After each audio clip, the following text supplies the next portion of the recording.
Hi, welcome back to The Scent Advocate. Tonight, I want to talk about some more Hermes fragrances. I've been really just exploring their fragrances more and more recently, and I'm so glad I did.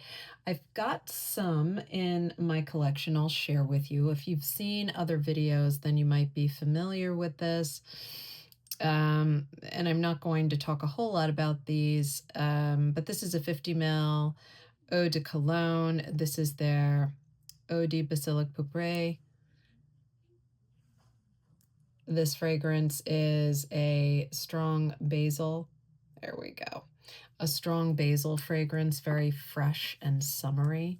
I really enjoy it. I tested it for a little while, but to me, it's very unique and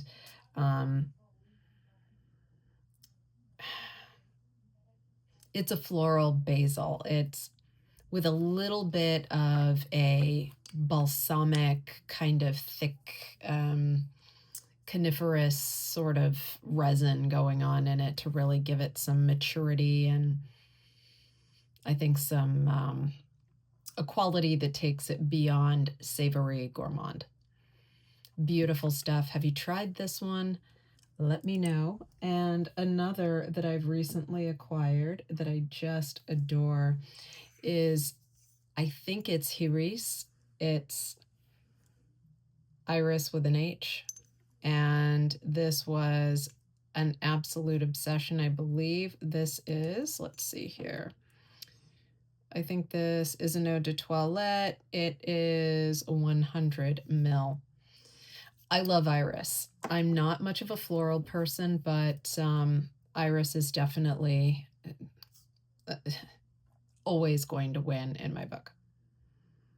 And this is a perfect powdery, dry but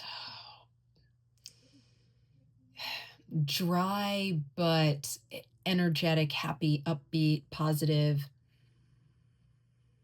It's got a faint note of that classic lipstick going on, but very faint. It doesn't have the processed oil smell that sometimes lipstick fragrances can have, sometimes lipstick has, but this is different. This is absolutely beautiful. Among Iris fragrances, this is a winner.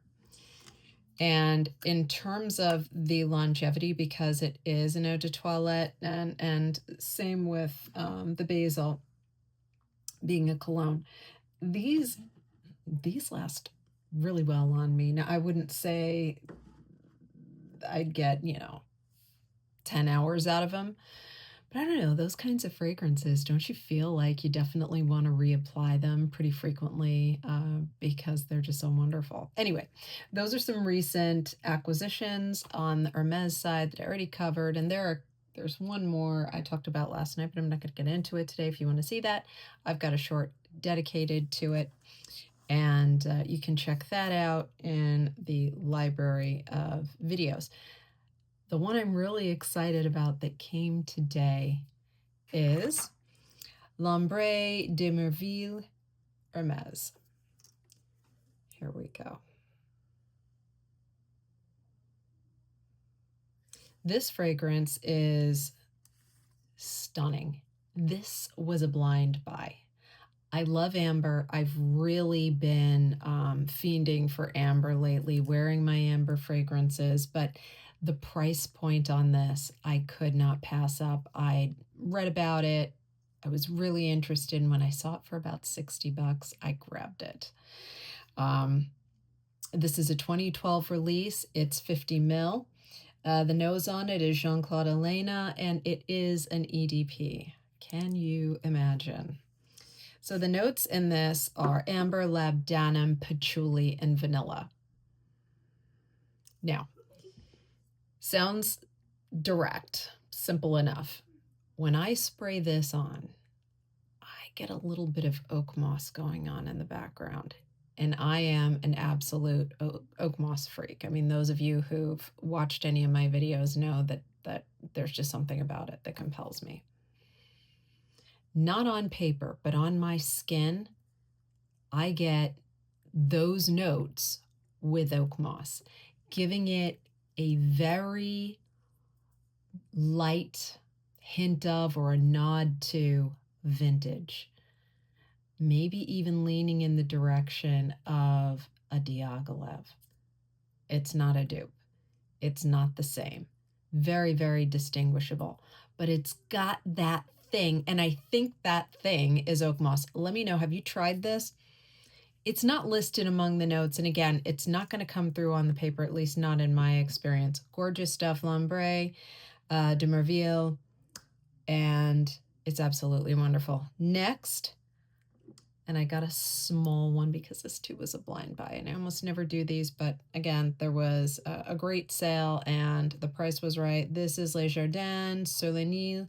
This is 15 mil. I paid $25 for it. It's an eau de toilette.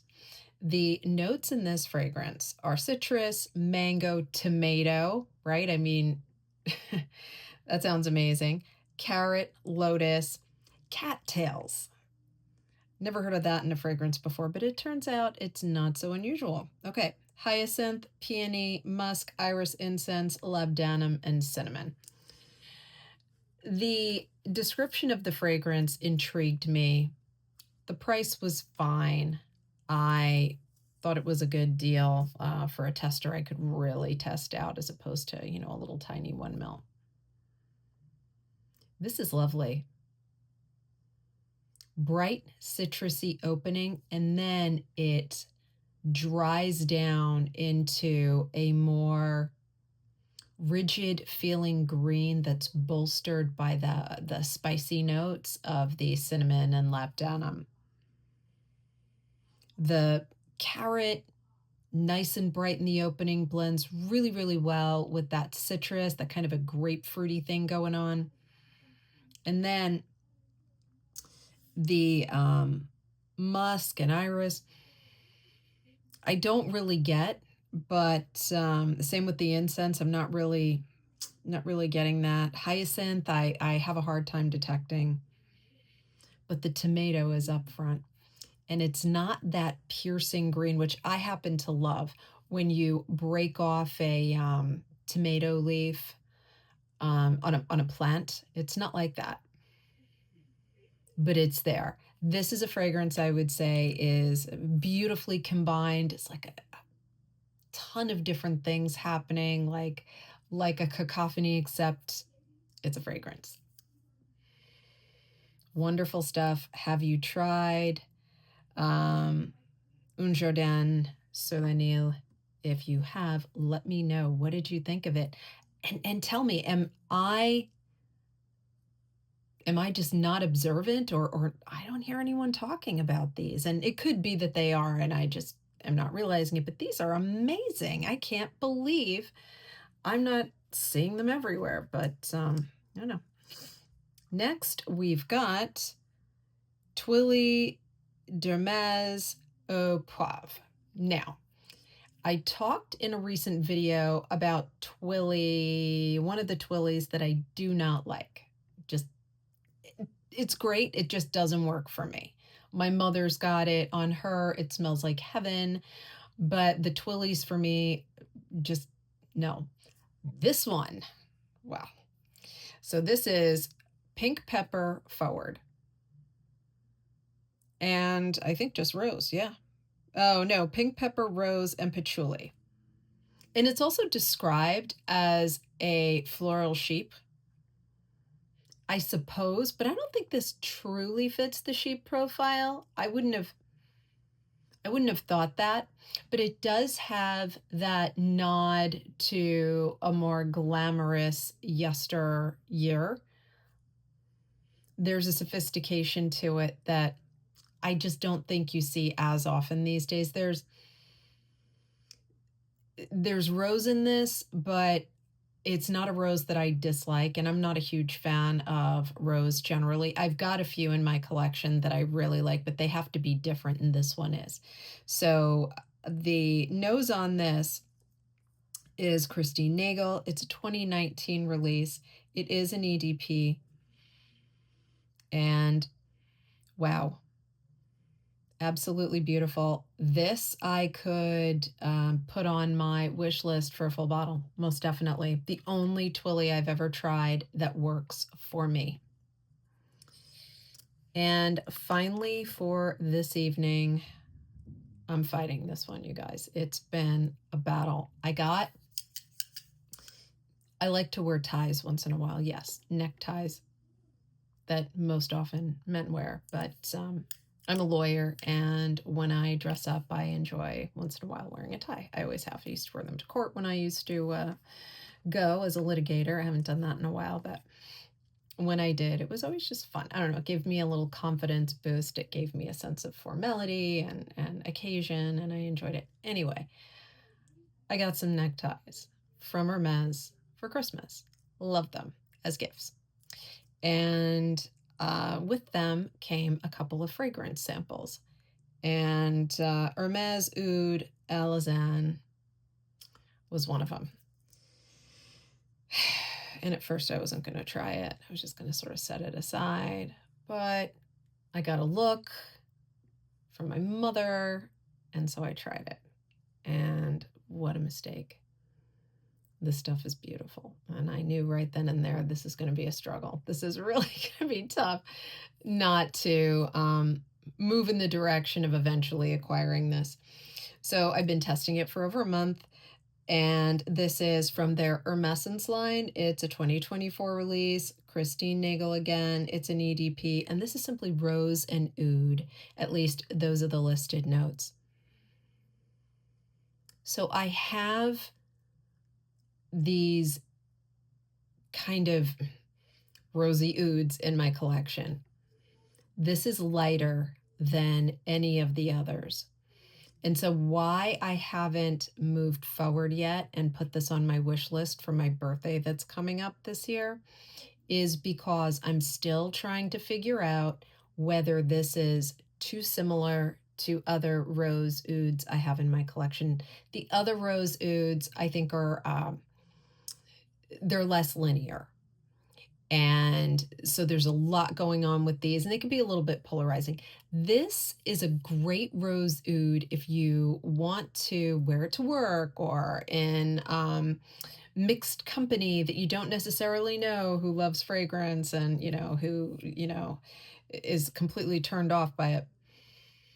This is mass appealing, I think. It is absolutely unisex. I think on my skin, it smells great. Now, the longevity with this, I'm still trying to figure out. It's not bad, but for the price point, I'm not there yet.